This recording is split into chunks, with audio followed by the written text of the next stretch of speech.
আসসালামু আলাইকুম দর্শক, আমাদের চ্যানেলে বিএনপি চেয়ারপারসন বেগম খালেদা জিয়ার স্বাস্থ্য সংক্রান্ত বিষয় এবং স্বাভাবিকভাবেই বিএনপি চেয়ারপারসন যেহেতু তার নামটা আসলেই তারেক রহমানের নাম আসছে, তারেক রহমান আসা না আসা এবং এর সাথে এখন নিরাপত্তা ইস্যু জড়িত। শুধু নিরাপত্তা দেশ এবং দেশে না, দেশের বাইরে, মানে পুরো বলা যায় রাজনীতি এবং বাংলাদেশের ইন্টারনাল অনেক কিছুই বেগম খালেদা জিয়া তার যতক্ষণ তিনি আছেন ততক্ষণ, এবং তার একমাত্র সন্তান তারেক রহমান যিনি জীবিত আছেন, আহ তার বিষয়টি। এবং আমরা হেডলাইন করেছি, আমি ছোট্ট করেই, মেজর যেমন রঞ্জন আমাদের নিয়মিত আলোচক, উনি প্রতিনিয়ত খোঁজ খবর রাখেন, উনি নিজেও উৎকণ্ঠিত, আপনারা জানেন যে তার কাছ থেকে আমরা বিশ্লেষণ চাই। Talk of the country ever কেয়ারে 2 হেলিকপ্টার কে কতটা ঝুঁকিতে, বলতে আমরা জানতে চাই বেগম খালেদা জিয়া এভার কেয়ার হাসপাতালকে এত নিশ্চিদ্র নিরাপত্তা দেওয়া হয়েছে এসএসএফ দিয়ে, হেলিকপ্টার দুটো আসবে জানানো হয়েছে আনুষ্ঠানিকভাবে, হঠাৎ কেন হেলিকপ্টার এর পাশে মাঠে আসবে, আসা যাওয়া করবে, এটা নিয়ে গুজব ছড়াতে রিকোয়েস্ট করা হয়েছে না ছড়াতে, কিন্তু মানুষের তো একটা উৎসুক ব্যাপার আছে। তারেক রহমান কার কতটা ঝুঁকিতে সেই প্রসঙ্গ আসে। ইভেন ডক্টর ইউনূস নির্বাচন করাটা তার জন্য কি ধরনের ঝুঁকি হতে পারে। ওভারঅল সারা দেশের রাজনীতি -2 আলাপ -4 আলাপের প্রেক্ষিতে পুরো দেশই তো একরকম যে যার মতন এঙ্গেলের ঝুঁকিতে। সেজন্য আমরা বলছি টক অফ দ্য কান্ট্রি এবার কে 2 হেলিকপ্টার কে কতটা ঝুঁকিতে। সবশেষ খবর আমরা যখন এই আলোচনা করছি সেই সময়ও বাংলাদেশ সরকারের প্রধান উপদেষ্টা doctor Mohammad Yunus BNP chairperson Begum Khaleda জিয়ার দেখতে বলাটা আমাদের জন্য একটু টাফ, খোঁজ খবর নিতে, স্বাস্থ্যের খোঁজ খবর নিতে এবার কেয়ার হাসপাতালে গেছেন, সেই সমস্ত ভিডিও, ছবি এবং ইনফরমেশন আমরা পাচ্ছি। আক্তার ভাই, আপনাকে সালাম জানিয়ে, আবারও পুনরায় সালাম জানিয়ে দর্শকদের পক্ষ থেকে শুরু করছি। শুরুতে একটা কমেন্ট আছে আক্তার ভাই, মৃত্যুবরণ করেছে স্বৈরাচারী ইউনূস, অন্যের উপর দোষ চাপানোর মৃত ঘোষণা করে না। দর্শকের কমেন্ট, তার একান্ত মতামত। মেজর আখতারুজ্জামান রঞ্জন, মোহাম্মদ মেজর আখতারুজ্জামান রঞ্জন, আপনার কাছ থেকে সবশেষ পরিস্থিতি বিশ্লেষণ আশা করছি। ধন্যবাদ পুনিয়া, আসসালামু আলাইকুম। তোমার মাধ্যমে তোমার দর্শক শ্রোতাদেরকে আমার সালাম, আসসালামু আলাইকুম। যে যেখানে আছেন দেশমাতা খালেদা জিয়ার জন্য তার আত্মার মাগফিরাত কামনা করবেন, ওনার বেহেশত নসিবের জন্য দোয়া করবেন, কারণ আমরা ওনাকে ফিরে পাবো না, ফিরে পাওয়ার কোনো সম্ভাবনা আমার চোখে দেখি না, আমি দেখি না, কারণ ওনার যে রোগ হয়েছে, যে ট্রিটমেন্ট চলছে, সেগুলা দেখে আমার মনে হয় না উনি ফিরে আসবেন। কাজে আমি ওনার আত্মার মাগফিরাত কামনা করার জন্য সবার কাছে আবেদন রাখবো। কে কতটা ঝুঁকিতে, বরঞ্চ আমরা বলতে পারি এখন কে কতটা নিরাপদে। আজকে দেশমাতা খালেদা জিয়ার মৃত্যুর নাটকটা 15 দিন ধরে করে সবচেয়ে বেশি লাভবান হয়েছে বাংলাদেশ সরকার। বাংলাদেশ সরকার 3টি ইমেজ বিল্ড আপ করতে পেরেছে গত 15 দিনে। তারা হলো, তারা দেশমাতা খালেদা জিয়ার চিকিৎসার জন্য এখনো কোনো ব্যবস্থা নাই যেটা তারা করে নাই। শেষ তক আজকে রাত্রে 10টার মধ্যে চাইনিজ সিচিনপির বিশেষ মেডিকেল টিমও বাংলাদেশে আসার কথা শুনতেছি, জানি না কতটুকু আসবে। যুক্তরাজ্য থেকে একজন ডাক্তার আসছেন, সেটাও আমরা দেখেছি, একটা বিখ্যাত একজন ডক্টর, নাম করা প্রফেসর। তারপরে সরকার তো সবকিছু খোঁজখবর নিচ্ছেন। আমাদের বিএনপি থেকে বলা হয়েছে যে সরকারি উপদেষ্টারা সবসময় দেশমাতা খালেদা জিয়ার খোঁজখবর নিচ্ছেন, এবং আজকের লাস্ট খোঁজখবর স্বয়ং প্রধান উপদেষ্টা নিজে সাহেব দিয়েছেন। তুমি আমাকে কয়েকটা ছবি পাঠিয়েছো, 3টা ছবি। একটা ছবিতে পাঠিয়েছো যে অনেকগুলো ডাক্তার সাহেবরা বসে একটু পরামর্শ করছেন, কিন্তু বডি ল্যাঙ্গুয়েজ, ফেস ল্যাঙ্গুয়েজটা কিন্তু মনে হচ্ছে খুশ আলাপ করছেন। একই ছবি দ্বিতীয়টাতে। এটা কোনো সিরিয়াস রোগীর জন্য এটা কোনো হয় না। সাধারণত রোগীর যে কনফারেন্স গুলো হয়, মিটিং গুলো হয়, সেগুলো হয় কোনো একটা সেন্ট্রাল টেবিল ঘিরে অথবা দাঁড়িয়ে থেকে, কারণ অনেক ডকুমেন্ট চেক করতে হয়, অনেক পেপার চেক করতে হয়। এখানে সোফায় এলিয়ে বসে কোনো রোগীর অবস্থা পর্যালোচনা করা হয় না। এটা স্বাভাবিক চিত্র নয়, এটি একটি অস্বাভাবিক চিত্র। কাজে এখান থেকে বোঝা যাচ্ছে ডাক্তারও রিলাক্টেন্ট, যে আমাদের কিছু করার নাই, খালি নাটকের ধাপগুলো একটার পর একটা আঘাত। নাটকের শেষ ধাপ তো আসতে আছে, প্রযোজক সাহেব যিনি আছেন তিনি ঠিকই মতোই সিকোয়েন্স গুলো তৈরি করে দিয়েছেন, একটার পর একটা সিকোয়েন্স আসবে এবং আমরা সেগুলো দেখে তৃপ্তি পাবো, এরকম একটা ভাব তৈরি করা হয়েছে জনগণের মধ্যে। টেনশন মানুষকে মুক্ত করে দিয়েছে, এবং এবার গ্রিন হাসপাতাল, এবার কেয়ার হাসপাতালকে সিকিউর করে দেওয়া হয়েছে, যাতে এখানে কোনো রকম মানে ক্ষোভের প্রকাশ কেউ এখানে করতে না পারে, করে দেওয়া হয়েছে। এবং আজকে প্রধান উপদেষ্টা মহোদয় যে গিয়েছেন, ওনাকে দেখেন ছবিটা দেখানো হয়েছে, উনি যাচ্ছেন। প্রধান উপদেষ্টা সাহেব দেশমাতা খালেদা জিয়ার মাথার পাশে গিয়ে দাঁড়াতে পারতেন না? আমরা সাধারণত রোগী দেখার স্বাভাবিক চিত্র কি, যে কোনো লোক একদম মারা যাচ্ছে এমন একটা লোকের পাশে গিয়েও কিন্তু মাথায় একটা হাত রেখে তাকে সান্ত্বনা দেওয়ার চেষ্টা করে। আজকে কি প্রধান উপদেষ্টা সাহেব দেশমাতা খালেদা জিয়ার মাথার পাশে গিয়ে হাতে গায়ে না ধরতেন যে হয়তো সংক্রমণ হতে পারে, যেহেতু ওনার হার্ট সংক্রমণ হয়ে আছে, হয়তো মান না, কিন্তু ওনার পাশে দাঁড়িয়ে তো একটা পোজ দিতে পারতেন, একটা ছবি দিতে পারতেন, সারা জাতিকে সেই ছবিটা দেখালে আমরা আশান্বিত হইতাম যে দেশমাতা খালেদা জিয়া আরোগ্য হবে, কারণ প্রধান উপদেষ্টা সাহেব ওনার মাথার কাছে গিয়ে বলে আসছেন। কিন্তু এই ছবিটা তো আমরা পেলাম না। এই ধরনের ছবির কোনো আলামতও জানি না। ওনার যে ভিডিওটা দেখানো হয়েছে সেখানে আমরা দেখে নেই যে উনি কোনো কেবিনের ভিতর ঢুকছেন। কাজে এখানে তো উনি ভিতরে গেছেন কিনা সেটা আমি জানি না, উনি ওখানে মাথায় পাশে দাঁড়িয়েছেন কিনা সেটা আমি জানি না, কিন্তু এগুলো আমরা জানতে চেয়েছিলাম, আমরা জানতে চাই, জনগণ জানতে চায় উনি কি কেবিনের ভিতরে গিয়েছিলেন, উনি কি মৃত পথযাত্রী একজন সহকার কাছে, একজন নেতার কাছে, নেত্রীর কাছে গিয়ে মাথার পাশে দাঁড়িয়েছিলেন, উনি কি উনার কাছ থেকে কোনো খোঁজ খবর নেওয়ার চেষ্টা করছিলেন, বা উনার পাশে ডাক্তারকে দাঁড় করায় কি জিজ্ঞাসা করার চেষ্টা করছিলেন ওনার অবস্থাটা কি? ডাক্তার তো বলতে পারতেন যে অবস্থাটা কি। তিনি কি এত কনফারেন্স করেন, এত ইন্টারভিউ দেন, সারা বিশ্বের এখানে সেখানে এমন কোনো জায়গা নাই যে ফুটবল খেলা, ছোট ছোট টিমের সামনেও, বাচ্চাদের ফুটবল খেলাতে উনি ইন্টারভিউ দিয়েছেন, উনি বক্তব্য দেন। আজকে ইনি প্রেসের সামনে একটি কথা বলতে পারতেন না, জাতিকে সান্ত্বনা দিতে পারতেন না, জাতিকে বলতে পারতেন না যে আমি এই মাত্র দেশমাতা খালেদা জিয়াকে দেখে আসলাম, আমার মতো দেশমাতা না বলেন খালেদা জিয়াকে দেখে আসলাম, এই কথাটা বলেও তো বলতে পারতেন আপনারা অপেক্ষা করেন, ইনশাল্লাহ ওনার স্বাস্থ্যের উন্নতি আমরা দেখব, আল্লাহ ওনাকে হায়াত দারাজ দেখ। এই কথাটা তো আপনি আমাদের প্রেসের সামনে দাঁড়িয়ে কথা বলতে পারতেন। আপনি কিন্তু অজস্র প্রেস কনফারেন্স করেছেন আপনার জীবনের ব্যাকগ্রাউন্ডে, স্কুলের ছোট ছোট বাচ্চাদের সঙ্গে আপনি ছবি তুলেছেন, তাদের সঙ্গে কথা বলেছেন, বাচ্চাদের চারপাশে দাঁড় করিয়ে আপনি তাদের ছবি তুলেছেন, বক্তব্য দিয়েছেন, সে কঙ্গন ছেলে মেয়েদেরকে ছবি তুলেছেন।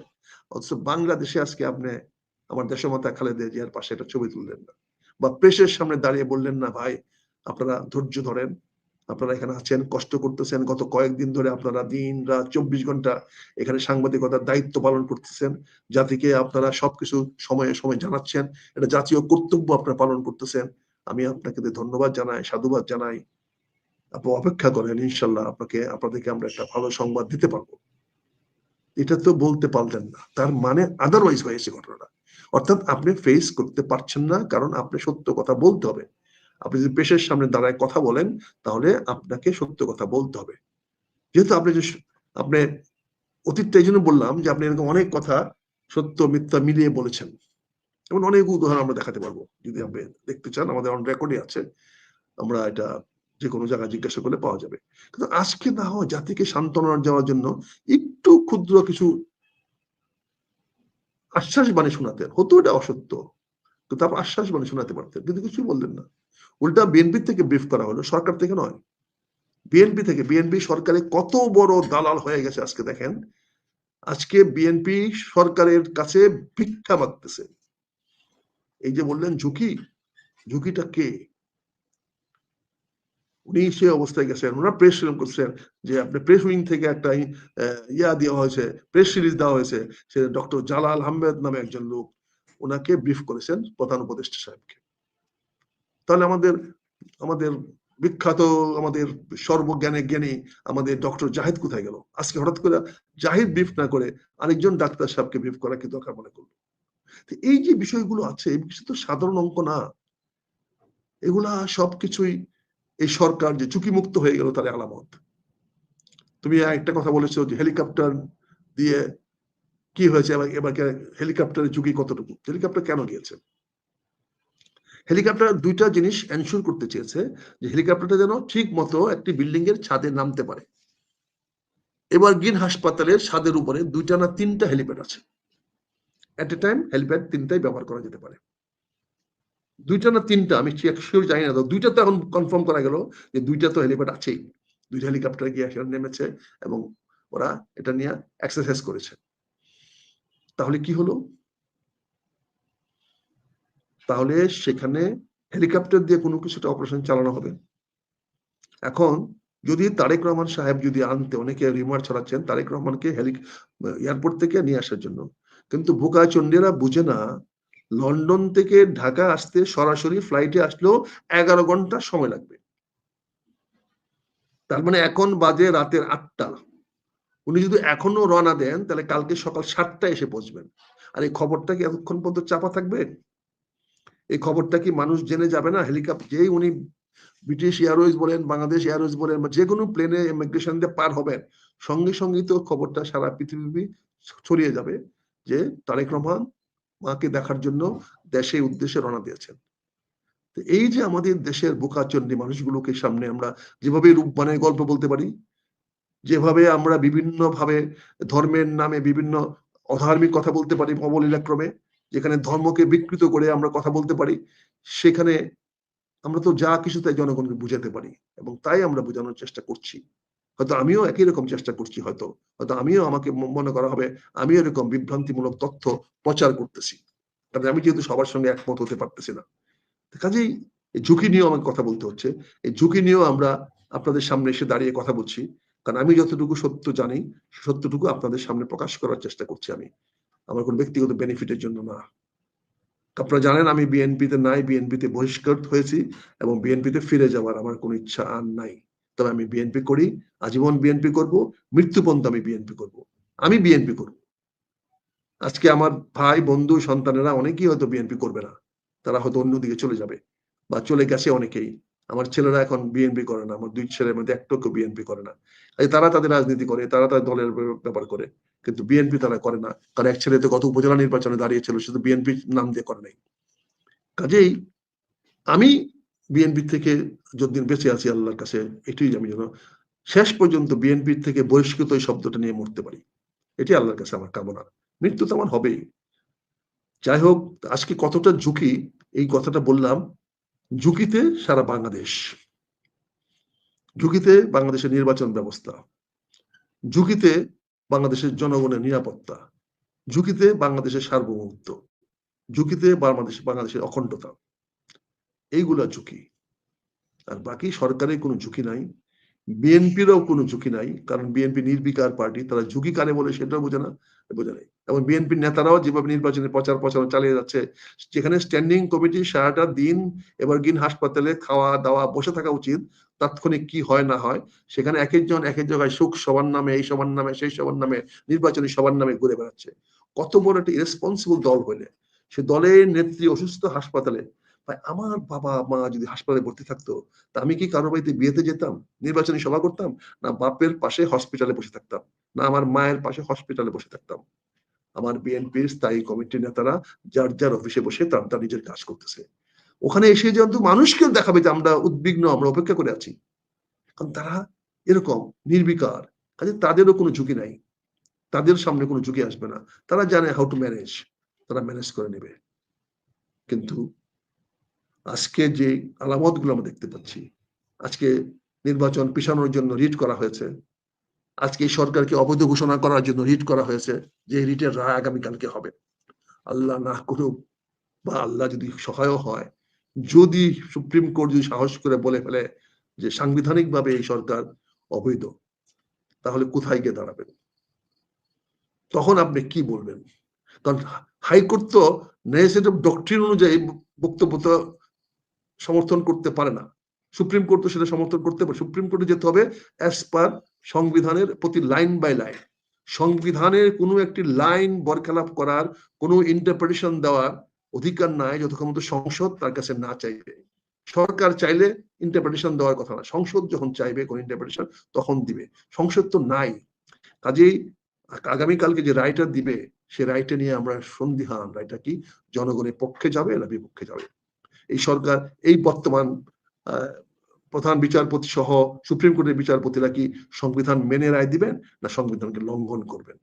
এই প্রশ্নটা আজকে জনগণের সামনে দাঁড়াবে। এটা কালকেই হয়তো সকালে 8টা-10টার মধ্যে পরিষ্কার হয়ে যাবে। কাজে সেখানে যেহেতু আগামীকালকে অনেকগুলো ঘটনা ঘটতে যাচ্ছে, হয়তো শুক্রবার দিনটা আমাদের জন্য একটা ভালো দিন বলে আমরা রেখে দিচ্ছি। হয়তো সবকিছুর ফয়সালা এখন বৃহস্পতিবার রাত্রে বা শুক্রবার সকালে হবে। আমি আশা করেছিলাম আগামীকালকে সকালে হবে, কিন্তু আগামীকালকে সকালে সেটা হবে না, যেহেতু আগামীকালকে একটা রায় রয়ে গেছে। এই রায় এবং দেশমাতা খালেদা জিয়ার স্বাস্থ্যের শেষ খবর, এটা একসঙ্গে দুইটা গুলানো যাবে না। যেহেতু খবরগুলো গোপন রাখা সম্ভব হয়েছে, চেপে রাখা সম্ভব হয়েছে, কেউ এখন পর্যন্ত জানতে পারে নাই, কাজে এটাকে শুক্রবার পর্যন্ত নিয়ে যাওয়া যাবে খুব সুন্দরভাবে। এবং শুক্রবারে স্বাভাবিক দিনে সবাই জুম্মার মুডে থাকে, ছুটিতে থাকে, বাড়ি ঘরে থাকে, তাদের জন্য একটা ভালো সুযোগ হবে দেশমাতা খালেদা জিয়ার জন্য আসার। তো এর আগে হেলিকপ্টার যে মহড়াটা করেছে সেই মহড়াটা হইতে পারে যে ওনাকে নিরাপদ কোনো হাসপাতালে নিয়ে যাওয়া হবে, ওনাকে এমন কোনো সুরক্ষিত জায়গায় নিয়ে যাওয়া হবে যেখানে মানুষ ইচ্ছা করলে ঢল নামতে না পারে, ঢল হিসেবে মানুষ না যেতে পারে। হয়তো একটা শৃঙ্খলার মাধ্যমে মানুষকে দেশমাতা খালেদা জিয়াকে শেষ দেখানোর ব্যবস্থা করা যেতে পারে। হয়তো এমনও হইতে পারে, অনেকে হয়তো এমনও খয়াস থাকতে পারে যে বাড়িতে দেশমাতা খালেদা জিয়া এতদিন ছিলেন সেখানেও হয়তো ওনার ডেড বডিটা নিয়ে একবার রেখে আসতে পারে যে আপনার এই ভূমিতে আমরা আপনাকে শেষ শয্যাটা এখানে রাখলাম। এটাও হতে পারে, এটাও রাজনৈতিক একটা খেলা চলতে পারে। সবকিছুরই তো একটা সুরাহা করে ফেলতে হবে। তো কাজে এটা আগামীকালকে সকালে আমরা আশা করেছিলাম, আমাদের কল্পনায় ছিল, আমাদের হিসাবে ছিল যে এটা আগামীকাল সকালে হবে। তো এখন এটা মনে হয় 24 ঘন্টার পিছিয়ে যাচ্ছে, যেহেতু আগামীকালকে হাইকোর্টের একটা বিশাল, সুপ্রিম কোর্টের একটা গুরুত্বপূর্ণ রায় অপেক্ষা করছে এবং রায়ের দিনটা নির্ধারিত হয়েছে।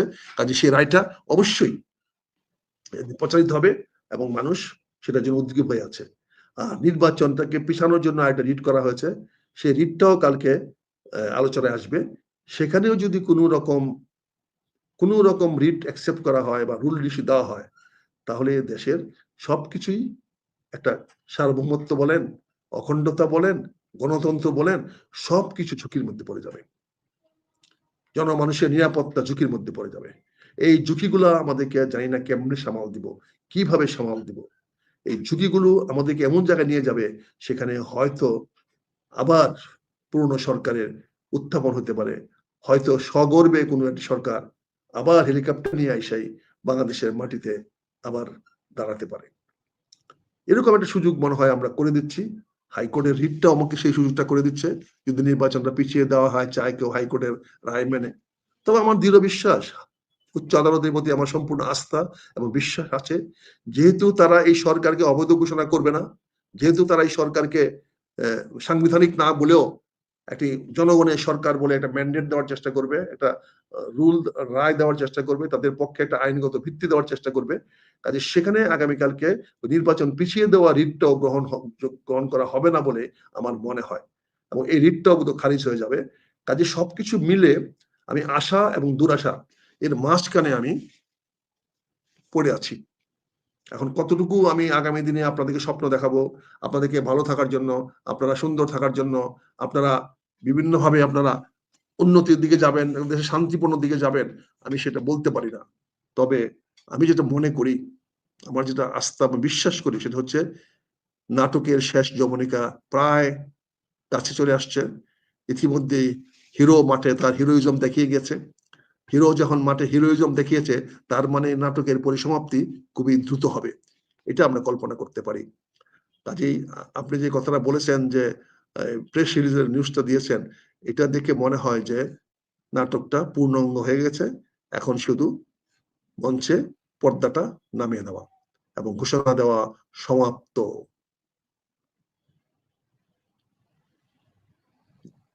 আসলে একটা জিনিস আমি একটু আপনার আপনার নজরে আনতে চাই। আপনি এর আগের আলোচনায় বলেছেন যে তারেক রহমান এখন দেশে না আসাই উচিত, দেশে না আসার মতন পরিস্থিতি নাই এখন। এই পর্যায়ে নির্বাচন বিএনপি তো নির্বাচনের জন্য মুখিয়ে আছে, এক পা দিয়ে আছে। তো সেই ক্ষেত্রে তারেক রহমান বিহীন এবং বেগম খালেদা জিয়া বিহীন যদি নির্বাচন হয়, সেই নেতৃত্বটা কেমন হতে পারে বিএনপির জন্য?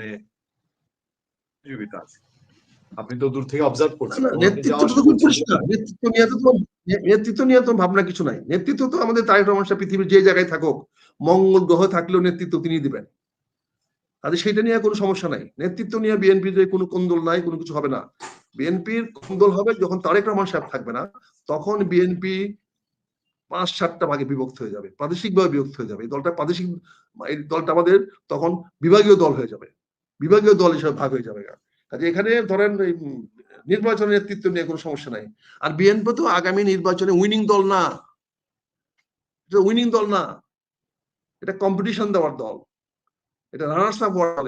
এবার তো এখন আর নাই তাদের যে অপকর্ম, তারা যে কাজগুলো করেছে, যেভাবে করেছে এবং যেভাবে প্রচার চালাচ্ছে, তাতে যে খবরাখবর আমরা জনগণের কাছে পাচ্ছি, সেখানে জনগণ তো সবাই আস্তে আস্তে জামাতের দিকে চলে যাচ্ছে।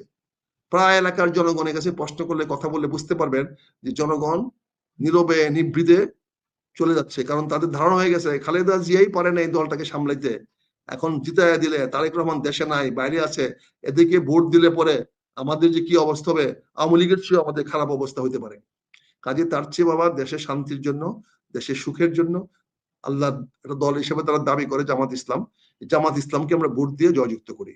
এরকম একটা পরিবেশ তৈরি হয়ে গেছে সারা বাংলাদেশে, সেরকম আওয়াজ উঠে গেছে যে এবার জামাতের পালা, জামাত যাবে। দেখছেন জামাতের একটা সমাবেশে কত লোক হয়, এবং জামাতের যে 8 দলীয় ঐক্যজোট করেছে, এই 8 দলীয় ঐক্যজোট নিয়ে যদি তারা নির্বাচনে নামে, তাহলে বিএনপির সঙ্গে জামাতের ভোটের না আসনের ডিফারেন্স হবে বিএনপির চেয়ে দ্বিগুণেরও বেশি।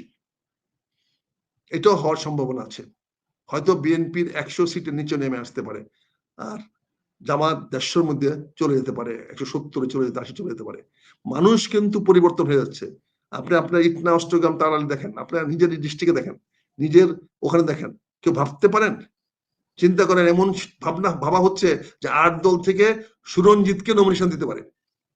কারণ আপনাদের অষ্টগ্রাম, মিঠামইন, ইটনাতে 38,000 voter, 38,000 Hindu voter, 38% Hindu voter আপনাদের ইটনা, অষ্টগ্রাম, মিঠামইনে।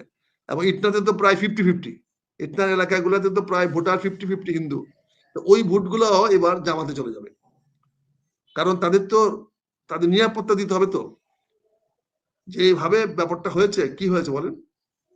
এবং আপনার আমাদের ফজলুর রহমান সাহেবকে যেভাবে কন্ডেম করা হয়েছে, যেভাবে কথায় কথা হাইকোর্টে টেনে আসা হচ্ছে, বিচার করা হচ্ছে, তাতে ওনার ইমেজ আজকে মানুষের সামনে অনেকটা প্রশ্নবিদ্ধ হয়ে গেছে। ব্যক্তিগত আক্রমণ করে ওনাকে বিপদে ফেলানো হচ্ছে। ওনার বক্তব্য দেওয়ার অধিকার নাই, রাজনীতি করার অধিকার নাই, ব্যক্তিগত কথা বলার অধিকার নাই, বাকি সবার আছে। বাকি সবাই যে যেখান থেকে কথা বলতে চায় বলতে পারে, তাদের কোনো হয় না। টক শোতে সবাই সব কথা বলে, কোনো কিছু হয় না। কিন্তু ফজলুর রহমান কিছু বললে খাপ করে ধরে। কেন? কারণ ফজলুর রহমান ছিল বিএনপি একটি পটেনশিয়াল প্রার্থী, যে হয়তো জয়লাভ করতে পারতো। এখন তাকে সাইজ করে দাও, তার বেল্ট কমায় দাও, এই সাইজ করার জন্য পড়ে গেছে। কাজে আজকে আমি জাতীয় রাজনীতিতে কথা বলছি, ওখানে স্থানীয়ভাবে গেলাম না। তবে আমি তোমাকে বলছি ভাই, অনেকে অনেক কথা বলে। এই যে আমি বললাম ডাক্তারদের ছবিটা দেখেন, ডাক্তার রিচার্ড বিয়েন, বিয়েনে তো ডাক্তার রাশিদ বিয়েন আসছেন। উনি একজন অত্যন্ত বিখ্যাত ডক্টর, উনি প্রফেসর মেডিকেল ইউনিভার্সিটি এবং অনেকগুলো ইউনিভার্সিটিতে উনি প্রফেসরই করেন। উনি একজন বিখ্যাত ডাক্তার, কিন্তু কিসের ডাক্তার উনি জানেন? উনি কিসের বিশেষজ্ঞ? উনি বিশেষজ্ঞ হলো আইসিইউ ম্যানেজমেন্টের উপরে। উনি কোনো কিউরেবল ডিজিজের উপরে স্পেশালিস্ট না। কিউরেবল ডিজিজে অন্যরা করবে, উনি আইসিইউতে এনে ম্যানেজমেন্ট করবেন। আইসিইউতে কি হয়, অনেক সময় অনেকের কমপ্লিকেশন থাকে, একটা ওষুধ দিলে আরেকটা ওষুধ রিয়েক্ট করে, একটা ওষুধের ট্রিটমেন্ট করতে গেলে আরেকটা ওষুধের রিয়েক্ট করে। অনেক সময় যে অক্সিজেনের যে ভেন্টিলেটরে যে ডোজটা দেওয়া হয়, এটা কম বেশি হইলেও হার্ট বেশি এক্সপ্যান্ড করে ব্রাস্ট করতে পারে, আবার এত স্কুইজ হয়ে যেতে পারে যেটা আবার ফিরায় নিয়ে আসা কঠিন হতে পারে। কাজে উনি আইসিইউ এক্সপার্ট, উনি আইসিইউ ম্যানেজমেন্ট এক্সপার্ট। ওনার বায়োডাটা দেখেন, আমি বলছিলাম দুপুর আমি চেক করবো, দেখবো। আমি ওনার বায়োডাটা চেক করেছি, আমি সবকিছু দেখেছি। উনি নো ডাউট উনি একজন বিখ্যাত আইসিইউতে, উনি আইসিইউ ম্যানেজমেন্টে একজন বিখ্যাত ডক্টর, এবং ওনার আইসিইউতে কোনো রোগীকে উনি বাঁচায় রাখার সক্ষমতা আল্লাহ ওনাকে দিয়েছে। কিন্তু প্রশ্ন হয়েছে এখানে কয়েকটা 3টা কন্ডিশন আছে। একটি কন্ডিশন আছে, কোন রোগী যদি একটি অঙ্গ প্রত্যঙ্গে কোনো সমস্যা হয়, তাহলে বাকি অঙ্গ প্রত্যঙ্গ যদি কাজ করে, তাহলে যদি ওই অঙ্গ প্রত্যঙ্গের জন্য তার মৃত্যু ঝুঁকি হয়ে যায়, তাহলে সেখানে তাকে আইসিইউতে এনে তাকে ভালো করানো যায়, যেহেতু তার অন্য অঙ্গ প্রত্যঙ্গগুলো সেখানে কাজ করতেছে। আর যদি অন্য অঙ্গ প্রত্যঙ্গগুলো কাজ না করে, তাহলে তাকে পার্সিয়াল, যদি হার্টের উপরে চাপ যাতে হাসপাতালে আক্রমণ হতে পারে বলে গুরুত্বপূর্ণ তথ্য দিল আখতারুজ্জামান ও আতিক রহমান পূর্ণিয়া। চিকিৎসা, কিন্তু সেখানেও তার বেশিরভাগ অঙ্গ প্রত্যঙ্গ সতেজ থাকতে হবে। আর তৃতীয়টা যেটা বলে ক্লাস সি, সেটাকে বলা হয় 100% ভেন্টিলেশন, অর্থাৎ রুগীকে ভেন্টিলেশন নিয়ে যাওয়া হবে। ভেন্টিলেশন কোনো কিউরেবল মেথড না। ভেন্টিলেশন হলো তাকে আর্টিফিশিয়ালি বাঁচিয়ে রাখা। হার্ট চলে গেছে, ফেল করে গেছে, কিন্তু হার্টটাকে আর্টিফিশিয়ালি এখন ব্যবহার করা হচ্ছে যাতে ওনার শরীরে রক্ত প্রবাহ চলে, অর্থাৎ কোন লিকুইড দিলে সে লিকুইড মুভমেন্ট হয়, কারণ হার্ট রক্তকে পরিচালিত করে, কিন্তু সেখানে তার বাকি অঙ্গ প্রত্যঙ্গগুলো সব সঠিক থাকতে হবে। কিন্তু আমরা জানি, প্রথম দিন থেকে জানি, 23 তারিখে যখন ভর্তি হয়েছেন তখনই ঘটা করে বলে দেওয়া হয়েছে, রিপোর্ট, মেডিকেল রিপোর্ট দিয়ে দেওয়া হয়েছে, ম্যাডামের প্রথমে হার্টে ঘা হয়েছে, ইনফেকশন হয়েছে, সংক্রমিত হয়েছে, হার্ট সংক্রমিত হয়েছে, সংক্রামক রোগে ধরেছে হার্টে। ওনার লাঞ্চে পানি চলে আসছে, লিকুইড চলে আসছে, ওনার কিডনি ফেলিউর করেছে টোটালি, ওনার তৃতীয় হলো ওনার লিভার কাজ করতেছে না, কিডনি ফেলিউর, লিভার কাজ করতেছে না, তারপরে ওনার আর্থ্রাইটিস আছে, তার মানে হেভি অ্যান্টিবায়োটিকও ওনাকে দেওয়া সম্ভব হচ্ছে না। কাজে এখানে ভেন্টিলেটর দিয়ে তাকে তো কিউর করানো যাবে না, এখানে তার কোনো অর্গানিক কাজ করতেছে না, তার কোনো অঙ্গ প্রত্যঙ্গই কাজ করতেছে না, কোনো অঙ্গ প্রত্যঙ্গ যখন কাজ করতেছে না সেখানে আপনি ভেন্টিলেটর দিয়ে তাকে কিউর করাবেন কেমনে? কাজে ডক্টররা রিল্যাক্স বসে আছে, ডাক্তাররা বুঝে গেছে আমাদের এখন ওনাকে ভালো করার দায়িত্ব না, অর্থাৎ ওনাকে একটু ভেন্টিলেটর দিয়ে আরো 24 ঘন্টা 48 ঘন্টা জনগণের সামনে বাঁচিয়ে রাখা। কারণ এটা এরকম আমরা দেখেছি অনেক সময় হয়, আপনারা দেখেছেন যে ওই যে যখন আশরাফ মারা গেছিল তাকেও ভেন্টিলেটর দিয়ে বেশ কয়েকদিন বাঁচিয়ে রাখা হয়েছিল, ইলেকশন বন্ধ তাই করানো হয়েছে, হাসপাতালে শোয়া রেখে আশরাফকে ইলেকশন করানো হয় নাই কিশোরগঞ্জ থেকে, আওয়ামী লীগের মহাসচিব পদ রেখে তাকে ইলেকশনে নমিনেশন দিয়ে তাকে পাশ করানোর পরের দিন ঘোষণা করা হয়েছে উনি মারা গেছে। ভেন্টিলেটর রাখে না ওই পর্যন্ত, প্রায় 32 দিন না 42 দিন তাকে রাখা হয়েছিল আইসিইউতে, অত পুরো নির্বাচনটাই তাকে আইসিইউতে রেখে, এটা তো আমাদের নিকট অতীতের একটা উদাহরণ। কাজে ম্যাডামকে একটা আপডেট দেই, খুবই ছোট একটা আপডেট, সেটা হলো বিএনপির পক্ষ থেকে এইমাত্র জানানো হয়েছে যে প্রধান উপদেষ্টা প্রায় আধা ঘন্টা হসপিটালে ছিলেন এবং তিনি 4 তলায়, এবার হসপিটালের 4 তলায়, যেখানে ক্রিটিক্যাল কেয়ার ইউনিট সিসিইউ, সেখানে এবং খালেদা জিয়ার শয্যা পাশে কিছু সময় তিনি ওখানে ছিলেন, তারপরে ডাক্তাররা তাকে তার অবস্থা ব্রিফ করেছে। এইটুকুই সেখানকার। ছবি কই আজকে তো ভিডিওর যুগ, না কোনো ছবি এখন ছবি করা হয়, এগুলো আবার মিথ্যাচার, ছবি দেখান। আমি বলতেছি ছবি দেখাইলে হয়তো আমি সরি বলবো যে আমি ভুল বলেছি, আমি অন্যায় বলেছি, আমি ক্ষমা চাইবো, কিন্তু ছবি দেখান। এই প্রেস রিলিজটা তারা দিয়েছে, সঙ্গে সঙ্গে দিয়েছে, ভালো কথা, কিন্তু সেখানে ওরা দিবে কেন? সরকার নিজের থেকে বাহাবা নেবে, এই যে আমি গেছিলাম, ওনার মাথায় হাত দিয়ে আসছি, ওনার সাথে কথা বলে আসছি, সেটা উনি বলবেন। কাজে আমরা যে কথাটা বলছিলাম তোমাকে, ভেন্টিলেটরটা দিয়ে ওনাকে কিউর করা যাবে না, ওনাকে আরো কিছুটা প্রলং করা যাবে, যতক্ষণ আমাদের ডিজায়ার টাইমটা আমাদের সামনে আসবে, সেই ডিজায়ার টাইমে ঘোষণা করা হবে। এটা আমরা অনেক দেশে দেখেছি, মহসুদুঙ্গের বেলায় দেখেছি, ব্রেসদেবের বেলায় দেখেছি, আর বাংলাদেশে আশরাফ সাহেবের বেলায় দেখেছি। আমাদের কিশোরগঞ্জের এই কৃতি সন্তান সৈয়দ নজরুল সাহেবের ছেলে আশরাফকে আমরা দেখেছি, তাকে কতদিন এই ভেন্টিলেটর দিয়ে রাখা হয়েছিল। ভেন্টিলেটর দিয়ে রাখলে তার শরীর স্বাস্থ্য কোনো খারাপ হবে না, কারণ হার্ট নর্মাল ফাংশন করবে, সবকিছু করবে, শুধু তার ব্রেনে অক্সিজেন যাবে না, তার ব্রেন কাজ করবে না, ফলে সে নাড়াচাড়া কোনো অঙ্গ প্রত্যঙ্গ নাড়াতে পারবে না, কারণ ভেন্টিলেটর দিয়ে অক্সিজেন তৈরি করা যায় না, কিন্তু হার্টে রক্ত চলাচল করা যায়, রক্ত নালী দিয়ে চলাচল করলে। তারপরে আবার কি হবে, ওনার স্টোমাকে খাবার খেতে হবে না, ওনাকে তো লিভার খাবারটাকে কনভার্ট করতে হবে প্রোটিনে, তারপরে কিডনি সেটাকে পরিষ্কার করে রক্ত পরিণত করতে হবে। এই প্রসেসটা কে করবে? কে খাদ্য থেকে নিউট্রিয়েন্ট তৈরি করবে, আবার নিউট্রিয়েন্টকে কে রক্ততে পরিণত করবে? এই কাজটি করার মতো ম্যাডামের কোন মেশিন আছে? আর কোনো অঙ্গ প্রত্যঙ্গ তো কাজ করতেছে না। এই জিনিসগুলো মেডিকেল সায়েন্স অনুযায়ী আপনারা চিন্তা করেন না কেন? What is the function of your liver? Liver কি করে? সে খাবার থেকে জুসটাকে, খাবারকে ক্রুজ করে সেখান থেকে সে প্রোটিন উৎপাদন করে, খাবারে যে প্রোটিন দরকার প্রোটিনটা উৎপাদন করে সে লিভারকে দেয়, লিভার সেই প্রোটিনটাকে ফিল্টার করে সেটাকে রক্তের সঙ্গে মিশিয়ে দেয়, এবং রক্তের সঙ্গে মিশিয়ে দেওয়ার পরে রক্ত থেকে সেই রক্ত যখন আবার লাঞ্চে যায়, লাঞ্চ সেখান থেকে অক্সিজেন তৈরি করে দিয়ে হার্টে পাঠিয়ে দেয়, সেই অক্সিজেনটা হার্টে চলে যায় কি হিসাবে? সেটা চলে যায় ওনার হার্টে চলে যায়, মানে ওনার ওই হেড, মানে ব্রেনে চলে যায় অক্সিজেন গেলে ব্রেন তখন ফাংশন করে। তো এই কাজগুলো তো কিডনি ফেলিউর, তাহলে ওনার এই নিউট্রিশন তৈরি হবে কোত্থেকে? ওনার এই লিভার ফেলিউর কোত্থেকে ওনার নিউট্রিশন তৈরি হবে? কিডনি ফেলিউর রক্তে পরিণত করবে কেমনে? কিন্তু ওই লিকুইডটা মুভমেন্ট করবে, যেটা বলা হচ্ছে যে ওনাকে ওষুধ দেওয়া যাচ্ছে, লিকুইড ব্লাড যেটা আছে অলরেডি, দূষিত ব্লাড যেটা আছে সেটা ঘুরতে থাকবে, কিন্তু এটার মধ্যে নতুন করে আর ওই সেল তৈরি হবে না, নতুন করে আর ব্লাড সেল তৈরি হবে না, সেখান থেকে অক্সিজেন তৈরি হবে না, লাঞ্চে অক্সিজেন যেতে পারবে না, কারণ পানি পাইলে অক্সিজেনটা পানিতে ডাইলুট হয়ে যাবে। কেন লিভারে লিকুইড গেলে অসুবিধা? কারণ লিকুইড হলো অক্সিজেন হাইড্রোজেন, ওখানে পানি হয়ে যায়, ওই পানিতে যত অক্সিজেন দিবেন ততই অক্সিজেন ডাইলুট হয়ে যাবে, যতই অক্সিজেন দিবেন ততই ডাইলুট হয়ে যাবে, ততই হাইড্রোজেন বেড়ে যাবে, ফলে ওখানে পানির সংখ্যা দিন দিন বাড়তেই থাকবে, ওখানে অক্সিজেন তৈরি হওয়াটা আরো বিপজ্জনক হয়ে যায়। কাজে এই জিনিসগুলো তো আমাদেরকে জানতে হবে, বুঝতে হবে, it has to have to understand that. আর আমি প্রধান উপদেষ্টা একজন রুগীকে জাতীয় অতি মানে গণমান্য ব্যক্তি হিসাবে আমি ওনাকে দেখতে গেলাম, আর সেই ছবিটা আপনি দেখাবেন না, এটা ছোট্ট টেলিফোনের ছবি যথেষ্ট। আচ্ছা, কার কাছে মোবাইল সেল নাই বলেন? কার কাছে মোবাইল টেলিফোন নাই? সেখানে তো এই ছবিটা গর্ব করে দিতে পারতেন, আমি দেখে আসছি উনি ভালো, কিন্তু উনি ভালো বলতে পারতেছেন না বলে ছবিটা নাই, কিন্তু প্রচার করে দেওয়া হচ্ছে ওনার কাছে। এখন শেষ প্রচারটা দেওয়া হচ্ছে যে ওনার কাছে উনি গিয়েছিলেন, কিন্তু আমরা তার কোনো তথ্য প্রমাণ পাচ্ছি না, একটা বক্তব্য পাচ্ছি। সেই বক্তব্যটা কতটুকু গ্রহণযোগ্য সেটা জনগণের কাছে আমি তো বলতে পারবো না, কিন্তু আমার কাছে গ্রহণযোগ্য নয়। কাজেই এখানে সব বিষয়টা তুমি যে বলবা যে বিএনপির নেতৃত্ব কোনো সমস্যা নাই।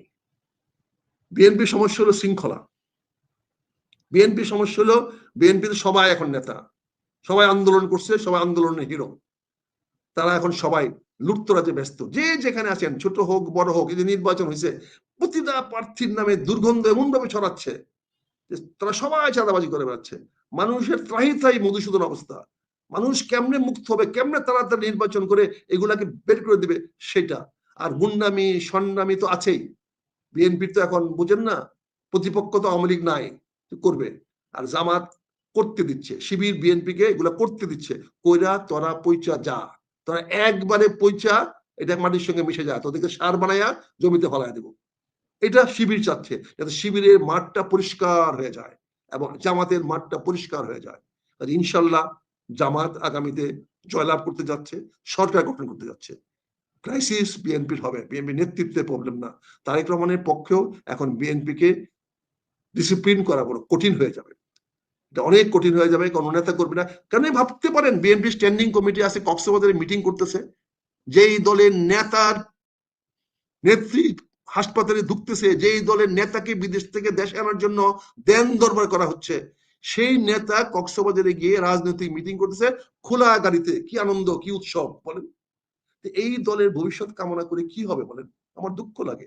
কিন্তু তারপরে আমি বলবো বিএনপি ভাইরা এখনো সময় আছে, সাবধান হন আপনারা।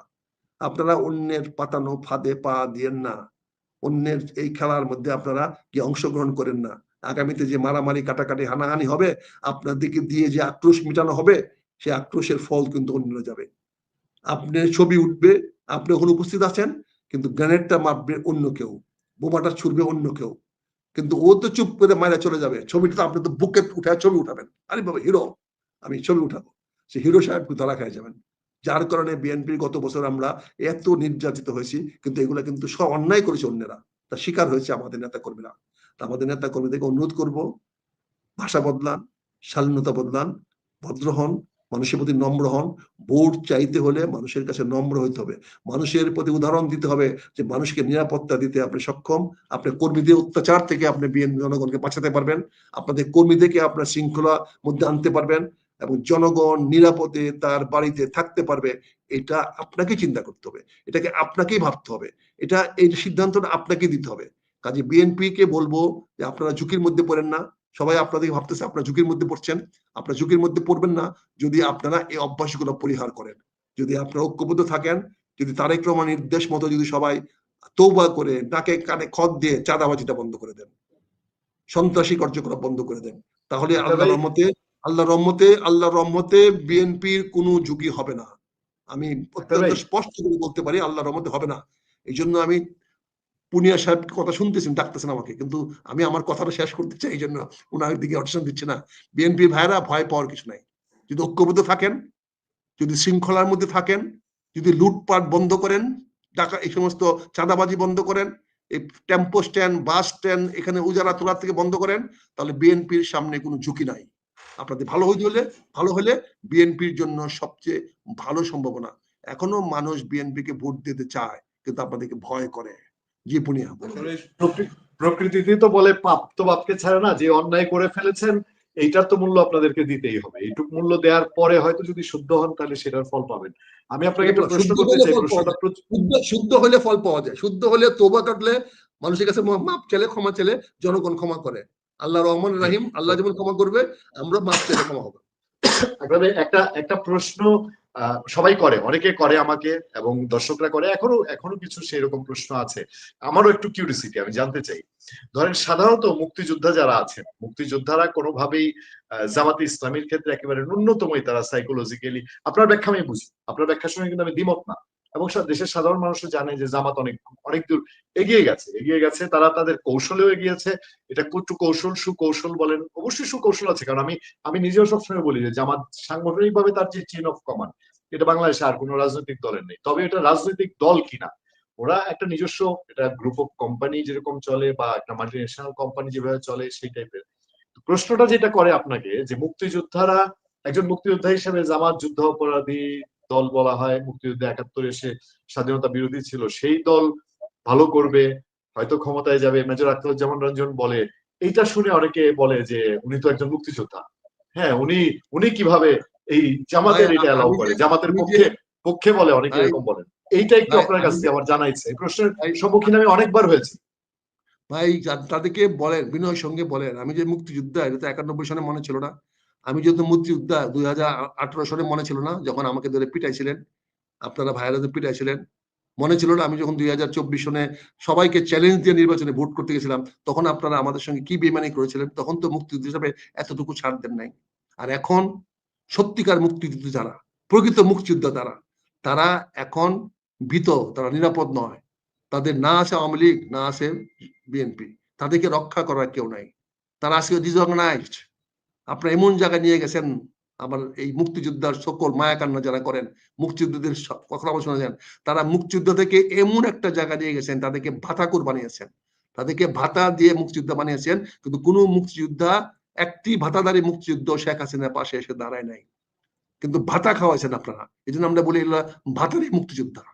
এই ভাতারি মুক্তিযোদ্ধা বিপদে আছে, এই ভাতা ফেরত দিতে হয় কিনা। এই ভাতারা মুক্তিযুদ্ধ চ্যালেঞ্জের মুখে পড়ে গেছে যে আগামীতে কোন সরকার আইসা তাদেরকে এই ভাতা ফেরত দিতে বলে কিনা। এই জন্য সকল মুক্তিযোদ্ধা ভাইরা বিএনপির কাছে আসবে না, তারা চলে যাবে জামাতের কাছে। এমনকি আমিও হয়তো জামাতের কাছে আশ্রয় নেব, কারণ এই ভাতারি যারা আছে, যারা আমাদের উপরে অত্যাচার করবে, অবিচার করবে, কাজে এই মুক্তিযোদ্ধা মায়া কান্না করে লাভ নাই। যদি মুক্তিযোদ্ধারা বাপার বেটা হইতেন, হ্যাডম থাকতো, তাহলে যুদ্ধ করতেন 5ই আগস্ট, যুদ্ধ করতেন মুক্তিযোদ্ধারা, এখানে যুদ্ধ করে মরতেন। আপনারা 2টা-5টা মুক্তিযোদ্ধা মরতেন, তাহলে দেশের যুদ্ধটা, সিনারিটা, বিপ্লবটা অন্যরকম পরিবর্তন হয়ে যেত, কিন্তু পারেন নাই। আজকে আর এই মুক্তিযুদ্ধ সুরসুরি দিয়েন না। আমরা দেখছি আপনারা আমাদের সুরসুরি দিয়ে কি করেছেন। এতগুলা মুক্তিযোদ্ধাকে গ্রেফতার করে নিয়ে গেল এই কয়েক মাস আগে। এই যে পান্না এতদিন জেল খাইতে আসলো, একটা প্রতিবাদ করেছেন, একটা নিন্দার প্রস্তাব জানিয়েছেন, একজন মুক্তিযোদ্ধা এসে কথা বলার চেষ্টা করেছেন। কাজে কেন সুরসুরি দেন আমাকে? আমি তো জামাতের বিরুদ্ধে ফিজিক্যালি 1991 সন থেকে লড়ছি, কিন্তু এখন আমি আর লড়বো না। আমি এখন জামাতের বিরুদ্ধে কোনো কথা বলবো না, কোনো কটু কথা বলবো না। জামাত রিফর্ম হয়েছে, জামাত পরিবর্তন হয়েছে। 91 জামাত আর 2024 সনের জামাত এক নয়।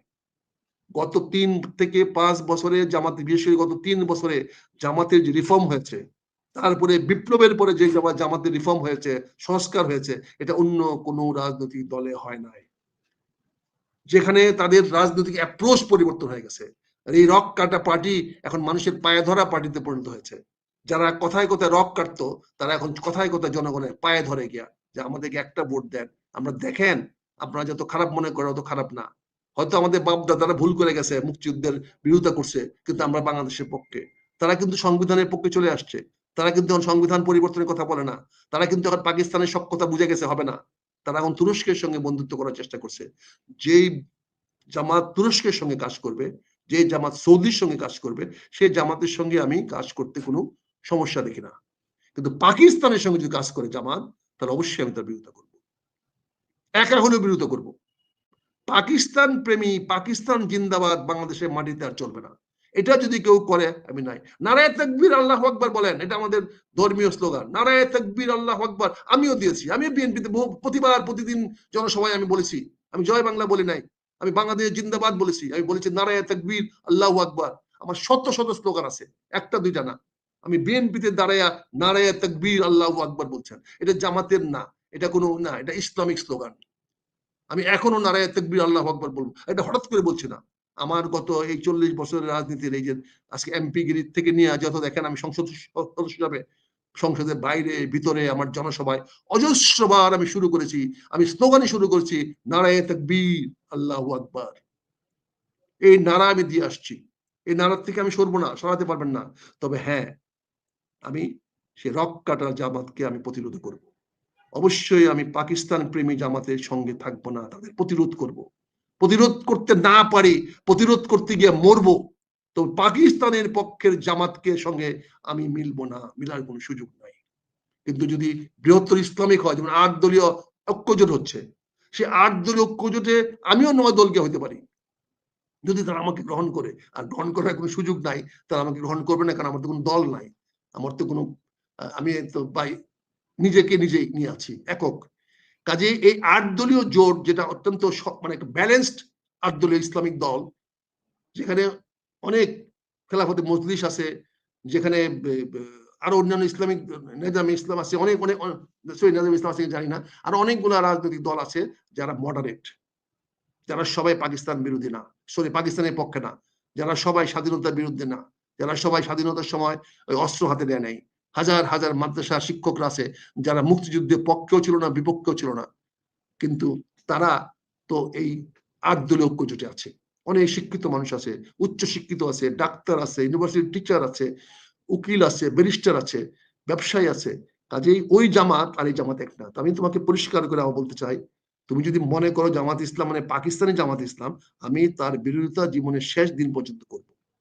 কিন্তু সেটা যদি ইসলামিক জামাত হয়, সারা বাংলা পৃথিবীর ইসলামিক চিন্তা চেতনার মধ্যে ইসলামিক চেতনা নিয়ে যদি আসে, আমি সেই জামাতকে সমর্থন করব, এতে আমার কোনো দ্বিধা হবে না। এতে আপনারা কে কি বলবেন সেটা আমার কাছে বড় বিবেচ্য বিষয় নয়।